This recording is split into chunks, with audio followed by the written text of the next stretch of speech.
আজ আমরা গিয়েছিলাম যমুনা ফিউচার পার্কে। প্রথমে গিয়ে ঢুকলাম সানফ্লাওয়ার বাই নুসরাত জাহান অন্তরার শোরুমে। ঢুকেই চারপাশটা বেশ সুন্দর লাগলো, সাজানো গোছানো আর কালেকশনও প্রচুর ছিল। আমি কিছু ড্রেস হাতে নিয়ে দেখছিলাম, কাপড়ের গুণগত মান বোঝার চেষ্টা করছিলাম। কিন্তু সত্যি বলতে যে দামের ড্রেস সেই অনুযায়ী প্রোডাক্টগুলো তেমন ভালো লাগেনি। মনে হচ্ছিল এইরকম ড্রেস অন্য কোথাও গেলে একটু কম দামে পেতে পারি। দামের দিক থেকে একটু বেশিই মনে হচ্ছিল। নুসাইবার বাবা তো ফেব্রিক্স এবং সেলাইগুলো ভালোভাবে ধরে ধরে দেখছিল যে কেমন। তার কাছেও দামটা একটু বেশি মনে হয়েছে। অনেকের কাছে হয়তো ভালো লাগতে পারে, তাদের অনেক সেলও হয়, কিন্তু আমার কাছে পার্সোনালি অতটাও ভালো লাগেনি।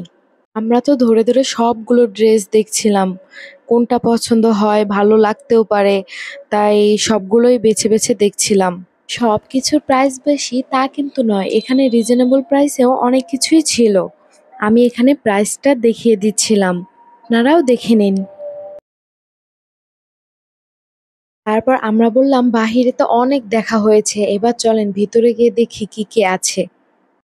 তারপর আমরা দুজনে মিলে ভিতরে ঢুকলাম এবং ঢুকে দেখলাম বিভিন্ন কালেকশন সেখানেও ছিল, বিভিন্ন টাইপের tops, one piece, two piece, three piece.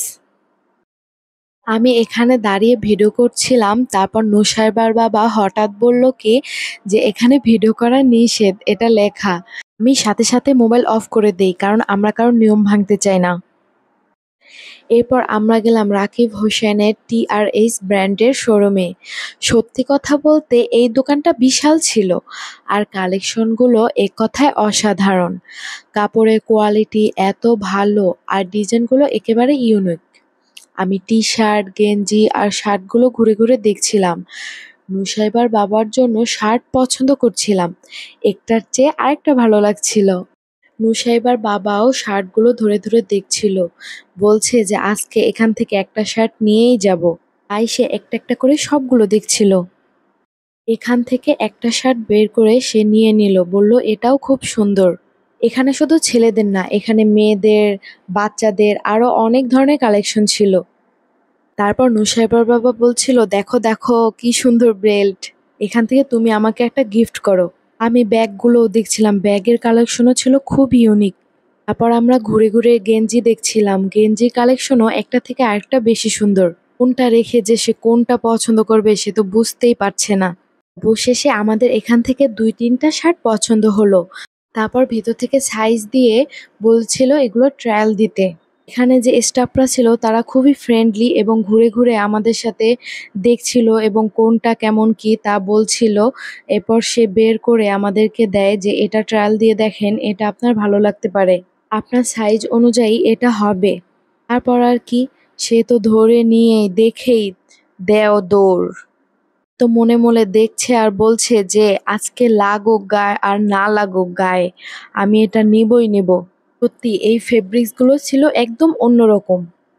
সে তো ধরে নিয়ে বারবার দেখছে, বলছে যে দেখেই তো শান্তি। পর আর কি নিয়ে চলে গেল ট্রায়াল দিতে। কাপড়ের কোয়ালিটি এত ভালো আর ডিজাইনগুলো একেবারে ইউনিক। তারপর আর কি সে তো চলে গেল ট্রায়াল দিতে, এখন আমি একা একা কি করব, তাই মিররের সামনে একটু ঢং করছিলাম। একটু মজা করলাম, ডোন্ট মাইন্ড। কতগুলো ছবিও তুলেছিলাম এবং আশেপাশের ভিডিও নিচ্ছিলাম আমি। শোরুমটা বেশ বড় ছিল এবং অনেক ধরনের কালেকশনও ছিল। আমি তো তার জন্য ওয়েট করছিলাম, অবশেষে সে বেরিয়ে আসলো। বেরিয়ে এসে সে কি খুশি, আপনারা দেখেই বুঝবেন। সে তো দেখেই খুব পছন্দ হয়েছে তার। তো কি পছন্দ হয়েছে তো নেওয়া তো যেতেই পারে। নুসাইবার বাবা খুব খুশি, কারণ এমন ইউনিক ডিজাইন অনেকদিন পর পেয়েছে। এই ছিল আমাদের আজকের শপিং ভ্রমণ। তোমাদের ভালো লাগলে অবশ্যই লাইক, কমেন্ট আর সাবস্ক্রাইব করে পাশে থাকো। দেখা হবে পরের ব্লগে।